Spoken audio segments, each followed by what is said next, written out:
नमस्कार दोस्तों, मैं गौरव आपका बहुत बहुत स्वागत करता हूं टेक टॉक्स के गुरफिश एपिसोड में और लेके आया हूं आपके लिए बहुत ही कमाल की टेक न्यूज। तो चलिए शुरू करते हैं।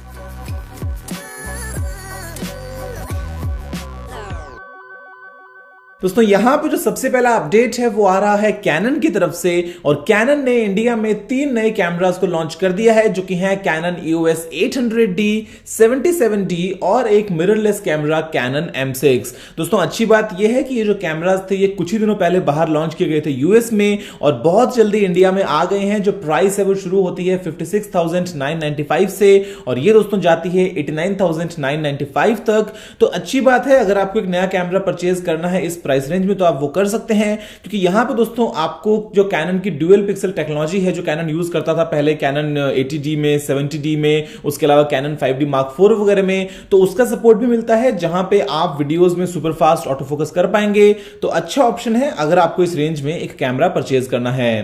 दोस्तों यहां पे जो अगला अपडेट है वो है एप्पल वॉच सीरीज 3 के बारे में। हम बहुत दिनों से परेशान हो गए हैं आईफोन 8 की बात करते करते। तो यहां पर दोस्तों जो नया अपडेट आया है वो है एप्पल वॉच सीरीज 3 के बारे में। जो रिपोर्ट है ये कहती है कि यहां पर दोस्तों आपको मिलेगा इस वॉच में ग्लास फिल्म डिस्प्ले, यानी कि दोस्तों एक ऐसा ओलेड स्क्रीन जहां पे 3D टच को साथ में ही एम्बेड किया गया है। ग्लास ऑन ग्लास डिजाइन नहीं है, कुछ नए टाइप का ये डिस्प्ले होने वाला है। और यहां पे दोस्तों रूमर्स ये भी कहती हैं कि शायद आपको इस बार एक सर्कुलर एप्पल वॉच देखने को मिल जाए। उसके अलावा पहले आपको पता ही है कि एप्पल ने पेटेंट किया था जहां पे स्ट्रैप के अंदर आपको बैटरी मिलेगी और बहुत सारी चीजें हैं बेसिकली। तो देखते हैं कि क्या होता है जब आईफोन 8 या 7S जो भी होने वाला है सितंबर में वॉच सीरीज 3 आती है तो क्या प्राइस की आती है। दोस्तों यहां पे जो अगला अपडेट आ रहा है वो है रीमिक्स OS के बारे में। आपने शायद इसके बारे में सुना होगा कि ये एक ऐसा OS है जिसको आप इंस्टॉल कर सकते हैं अपने कंप्यूटर में और वहां पे आप बाद में एंड्रॉइड को यूज कर पाएंगे। काफी एकदम ये क्लीन लुकिंग OS था।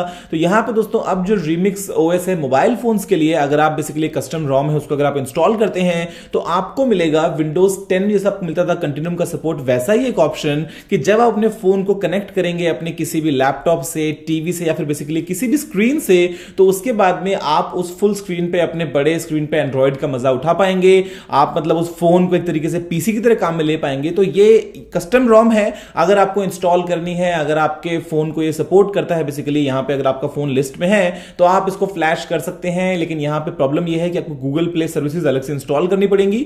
और रीमिक्स OS अगर आपको ट्राई करना है तो मोबाइल फोन के लिए कर सकते हैं, लेकिन आपको अगर पता हो इन सब चीजों के बारे में तो ही सही है, वरना आगे बढ़ना और अपने फोन को बाद में ब्रेक करवाना कोई सही सोल्यूशन नहीं होगा।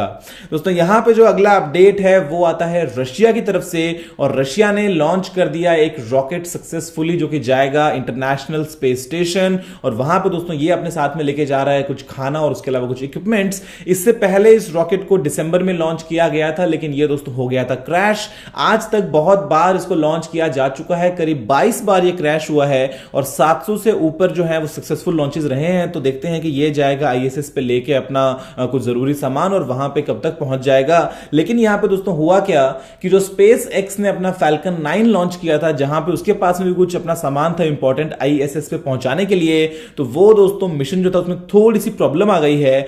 वो जो ऊपर स्पेसशिप पहुंची ISS के पास में सामान लेके, तो मीटिंग जो थी वो कैंसिल हो गई। सिर्फ 1.2 किलोमीटर का डिफरेंस था ISS के बीच में और स्पेसशिप के बीच में, लेकिन कुछ GPS में प्रॉब्लम्स थी इसलिए उस मिशन को अभी के लिए अबॉर्ट किया गया। अब अगली बार वो कब मिल पाएगा ISS से देखते हैं और कैसे वो सक्सेसफुली जो सामान अपने साथ में लेके गया है करीब 5000 पाउंड्स का उसको डिलीवर कर पाएंगे। दोस्तों जो अगला अपडेट वो है बहुत ही अच्छी चीज। अगर आप परेशान हैं कि आपका जो फोन है वो आपको ज्यादा तेज 4G की स्पीड प्रोवाइड नहीं कर रहा है, हालांकि कई बार तो परेशानी जो है वो हो सकती है आपके मोबाइल फोन ऑपरेटर की वजह से हो, लेकिन यहां पर दोस्तों क्वालकॉम ने अनवील कर दिया है अपना X20 मॉडेम जो सपोर्ट करता है 1.2 गीगाबिट्स पर सेकंड तक की नेटवर्क स्पीड्स को डाउनलोडिंग के लिए और 150 Mbps की अपलोड स्पीड्स। ये दोस्तों इंप्रूव्ड है अगर आप कंपेयर करते हैं क्वालकॉम के जो रिसेंट था X16 मॉडेम उसके साथ में। अगर मैं आपसे बात करता हूं स्नैपड्रैगन 835 की, तो यहां पे आपको मिलेगा X16 मॉडेम और जो X20 है वो 2018 तक मार्केट में आएगा, यानी कि जो क्वालकॉम का 2018 का फ्लैगशिप होगा वहां पे आपको ये मॉडेम देखने को मिलेगा। तो उसके बाद में अपने स्मार्टफोन्स में आप क्या पता हाई स्पीड इंटरनेट को यूज कर पाएंगे। उसके अलावा दोस्तों यहां पे जो स्नैपड्रैगन 210 है, जो कि एक बहुत ही पुराना प्रोसेसर है बेसिकली, उसको भी दोस्तों क्वालकॉम ने बेसिकली मैं कहूं कि आगे लेके आया है, फीचर किया है एंड्रॉइड थिंग्स के लिए, जो कि एक ऐसा नेटवर्क है, एक ऐसा मैं कहूंगा कि ओएस है इंटरनेट ऑफ थिंग्स का। तो ये आता है गूगल की तरफ से और यहां पे क्वालकॉम 210 बेस्ड डिवाइसेस आपको कुछ मिलेंगे जो इतने ज्यादा पावर हंग्री नहीं होंगे, जो आप बेसिक काम करने में काम मिलेंगे। फिर चाहे वो हो सकता है कोई कैमरा हो, कोई सेंसर हो, कोई अलार्म वगैरह हो, तो वहां पे क्वालकॉम का जो स्नैपड्रैगन 210 है वो भी काम में लाया जा सकता है। दोस्तों जो अगला अपडेट है वो आता है ड्रोन डिलीवरीज को लेके। हम बहुत टाइम से देख रहे हैं कि तरह तरह की ड्रोन डिलीवरीज हो रही हैं, फिर चाहे वो Amazon हो, फिर चाहे वो 7-Eleven हो, फिर चाहे दोस्तों वो अफ्रीका में जो टेस्ट किया गया था जहां पे ब्लड को डिलीवर किया गया ड्रोन से। तो ऐसे दोस्तों बहुत सारे कंसेप्ट जो है वो सामने आते रहते हैं और अब यहां पे यूपीएस जो है वो भी प्लानिंग कर रहा है ड्रोन डिलीवरीज को लेके और वो सोचता है कि वो ड्रोन से डिलीवर करेगा तो ऐसे में शायद और ज्यादा प्रॉफिट कमाएगा।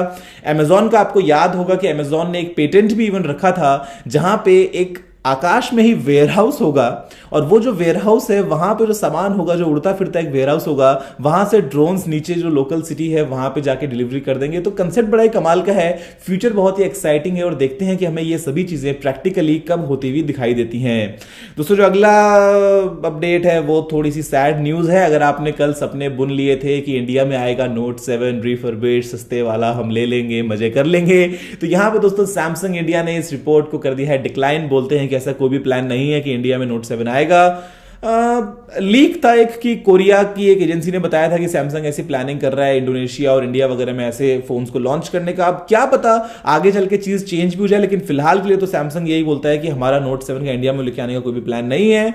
तो हम वेट करते हैं फिर सैमसंग S8 और S8 प्लस के लिए। दूसरा अगला अपडेट है वो आता है न्यूक्लियर एनर्जी को लेके और हम सभी जानते हैं कि यूरेनियम कितना जरूरी है अगर दोस्तों हमें शुरू करना है कोई भी न्यूक्लियर पावर प्लांट। लेकिन प्रॉब्लम क्या है कि वो एक स्कैर्स रिसोर्स है, सभी के पास नहीं है और ऐसे में जमीन में खोद खोद के निकालेंगे तो एक ना एक दिन तो उसका एंड आ ही जाएगा। यहां पे दोस्तों साइंटिस्ट ने एक बहुत ही कमाल की चीज डेवलप करी है। बेसिकली एक ऐसा आइडिया है जिसके बाद में हम जो सी वाटर में डिसॉल्व्ड यूरेनियम है उसको एक्सट्रैक्ट करेंगे और उसको काम में लेंगे न्यूक्लियर एनर्जी के लिए। आप सभी दोस्तों शायद जानते होंगे कि सी वाटर में यूरेनियम है लेकिन वो अपनी प्योर फॉर्म में नहीं है। उसने दोस्तों कंबाइन किया है ऑक्सीजन के साथ में एक अलग ही कंपाउंड बनाने के लिए। जो क्वांटिटीज है वो बहुत ही कम है। अगर मैं आपको दूं एक स्केल का आइडिया तो आप ये मानिए कि 1 लीटर पानी में एक नमक का दाना, मतलब एक ग्रेन ऑफ सॉल्ट, इतना दोस्तों कम क्वांटिटी में यूरेनियम मौजूद है। लेकिन क्योंकि सी वाटर इतना सारा है, मतलब उसकी तो कोई लिमिट ही नहीं है, तो अगर हम ठीक तरीके से एफिशिएंटली एक्सट्रैक्ट कर पाए तो वो बहुत सारा यूरेनियम होगा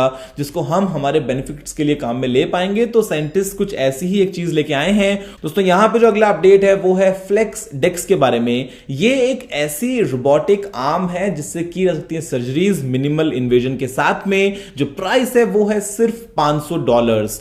मतलब इतनी दोस्तों कम कीमत की एक रोबोटिक आर्म सर्जरीज के लिए मैंने आज से पहले सुना नहीं। यहां दोस्तों बहुत बहुत कम कॉस्ट है। अगर आप इसको कंपेयर करते हैं किसी हाई एंड सोफिस्टिकेटेड मशीन से जिनकी प्राइस $1 मिलियन $2 मिलियन तक चली जाती है, तो यहां पे ये बहुत ही कम कीमत की रोबोटिक आर्म है। अगर इसको काम में लिया जाएगा सर्जरीज के लिए तो ऐसे में दोस्तों ब्लड लॉस मिनिमम होगा, जो कट्स वहां पे लगाने होंगे आपकी बॉडी में वो होंगे मिनिमम, और ये बाद में रूरल एरियाज में, छोटे सिटीज में, छोटे हॉस्पिटल्स में भी काम में ली जा सकती है। इसकी कॉस्ट बहुत ही कम है। तो आगे चल के हम यही देखते हैं कि हेल्थ केयर के फील्ड में अगर हम ऐसी डिवाइसेस को और काम में लें तो सभी का अच्छे से फायदा हो पाएगा। तो सुनो अगला अपडेट है वो बहुत ही इंटरेस्टिंग चीज है जो आती है वोडाफोन इंडिया की तरफ से। कुछ काफी अच्छा काम किया है वोडाफोन ने। मैंने आपको पहले बताया था एक न्यूज में दोस्तों कुछ दिनों पहले कि यूपी में कुछ रिचार्ज शॉप्स वाले जो थे वो लड़कियों के मोबाइल फोन नंबर्स को बेच रहे थे पैसे लेके, जो उनके पास में आई थी रिचार्ज करवाने के लिए। तो ऐसे में आपका मोबाइल फोन नंबर अगर आप ऐसी किसी शॉप से रिचार्ज करवाते हैं तो प्राइवेट रखना बहुत ही इंपॉर्टेंट हो जाता है बहुत बार। तो अगर आप वेस्ट बंगाल से हैं, अगर आप यूज करते हैं वोडाफोन के सिम को, तो अब आप ऐसा कर पाएंगे। यहां पे दोस्तों एक नई सर्विस आई है जो आपके नंबर को छुपा के रखेगी। अगर आप करवाते हैं कोई रिचार्ज, ये एक फ्री सर्विस है। आपको ऐसे में सिर्फ एक एसएमएस करना होगा टोल फ्री नंबर जो कि है 12604, आपको लिख के भेजना होगा प्राइवेट। उसके बाद में आपको एक ओटीपी मिलेगा और आप उस ओटीपी को काम में ले पाएंगे रात 12 बजे तक, जिस भी दिन में है आप उस दिन के हिसाब से, अगले किसी भी मोबाइल फोन रिचार्ज के लिए। तो आप सिर्फ किसी भी शॉप पे जाइए, अपना ओटीपी बताइए, बिना मोबाइल फोन फोन नंबर बताए आपका रिचार्ज सक्सेसफुल हो जाएगा। तो बहुत ही अच्छी चीज है और मैं सोचता हूं कि जितने भी टेलीकॉम ऑपरेटर्स हैं ऑल अक्रॉस इंडिया अगर इसको इनेबल कर दें, ऐसे किसी फीचर को लेके आ जाएं, तो सभी के लिए बहुत ही सुकून भरी बात होगी। और ऐसे में जो आपका नंबर है वो प्राइवेट है और वो प्राइवेट ही बना रहेगा। दोस्तों फिलहाल के इस वीडियो में इतना ही। देखने के लिए आपका बहुत बहुत धन्यवाद। मुझे उम्मीद है कि आपको वीडियो पसंद आया होगा। अगर आपका कोई और सवाल या सुझाव है तो आप नीचे कमेंट करना मत भूलिएगा। अगर आपने इस वीडियो को अभी तक लाइक या शेयर नहीं किया है तो लाइक भी कर दीजिए और शेयर भी कर दीजिए और चैनल को सब्सक्राइब करना बिल्कुल ही मत भूलिएगा, क्योंकि मैं आपके लिए रोजाना ऐसी ही वीडियोस लेके आता रहता हूं। फिलहाल के लिए इतना ही दोस्तों। जय हिंद, वंदे मातरम।